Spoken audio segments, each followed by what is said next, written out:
So today we're going to be recharging the air conditioning system in this 2000 Jeep Cherokee. The system was completely dead and completely empty due to a component malfunction.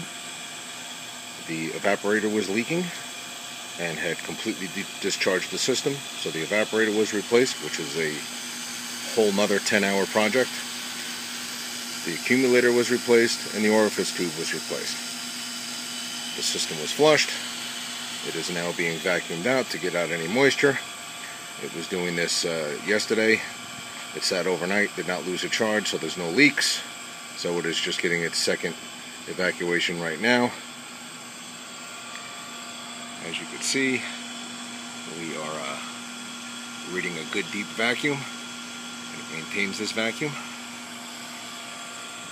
Some of the items we're going to have here is our safety goggles, gloves, our scale, our puncture tool, our cans for the 20 ounces required by the manufacturer, and 3 ounces of oil that will be replacing what was drained from the accumulator.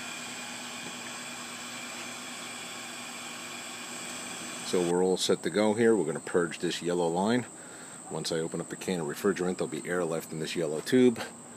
So we will purge it via this valve right here. That will get out any air and moisture. It is a very humid day here. You can hear the cicada bugs in the background making all sorts of noise. And then we will be charging the system based on weight. Some of the information you can't find on the internet is whether or not to add the oil charge first or whether or not to add it after. There is oil in the compressor, and there was oil added to the accumulator because I needed to add a total of 4 ounces, and this can is only 3 ounces. From what I read on the internet, the refrigerant will dissolve and disperse the coolant throughout the system, or disperse the oil throughout the system. The line has been purged. The line has been purged. We will open up this valve.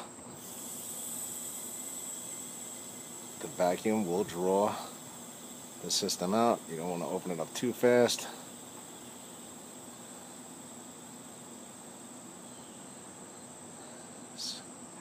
From what I read on the internet, doing it in this direction is doing it by vapor, and the only benefit to doing it by liquid is speed. So since I do not care about the speed, we're going to leave it at this. I'm going to go ahead and start the engine, and we'll see if the compressor kicks on or not after a little while, and it should draw the remaining moisture out of this can. So far the compressor is not kicked on.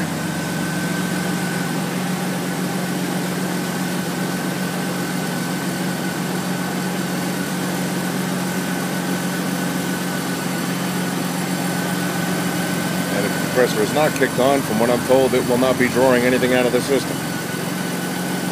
So we are going to have to, there it goes, rotate the can here. We'll force a little bit of a charge in there. There we go, now we're tracking. So as the compressor kicks on, it will draw the remaining amount of refrigerant out of the system, and as you can see, it is slowly but surely heading that way.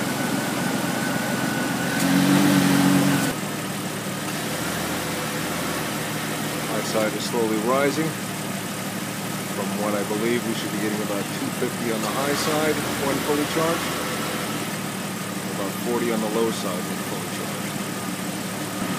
charged. So it looks like we're just at about 12 ounces. Obviously, with the tube and everything hanging here, this is not the best method. We're going to shut this valve off to prevent any more flow. We're going to shut the valves off up here. Connect the oil charge can and put the oil in. So thanks to a complete lack of information on this product anywhere, including the manufacturer's webpage, what it doesn't tell you is that there's a built-in safety in the top here. So it seems to do absolutely nothing. Then when you disconnect it, you look through the puncture hole and you can see that there's a little plastic in there, which means that after you puncture it and release it, you have to tighten it down just a little bit to release the safety. Now, it says to hold it upside down for at least a minute when the can's empty. I was holding it upside down for several minutes, and when I went to go disconnect it, you still get a little oily foam coming out of it. Put it back on the line, repurge it, and there's still oily foam coming out. So the instructions on this product absolutely suck, and I'll be sure to let AC Pro know that they need to provide some additional instructions on this product. Last can of refrigerant on here. The line is purged.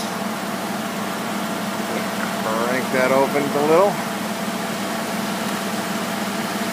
And we're going to shut that down as soon as this thing is to 8 ounces removed. That'll give us 20 ounces as recommended by the manufacturer of the vehicle. Okay, so the system was stopped at 8 ounces. It actually says 8.2 ounces right now, but it said 8 ounces when I shut the valve off. This is our final reading here. We've got 44 pounds on the low side, 300 pounds on the high side. That's within range. We're going to let this run here for a few minutes, rev it up, make sure everything's good. This remaining amount here in this can will be put into my daughter's system, which is in need of a charge as well. And this is the final reading after the system settled down. Thank you guys, appreciate it. If you don't mind subscribing to the channel at the end. And we post a variety of videos on a variety of things. And when I say we, I mean me. Have a good day, guys.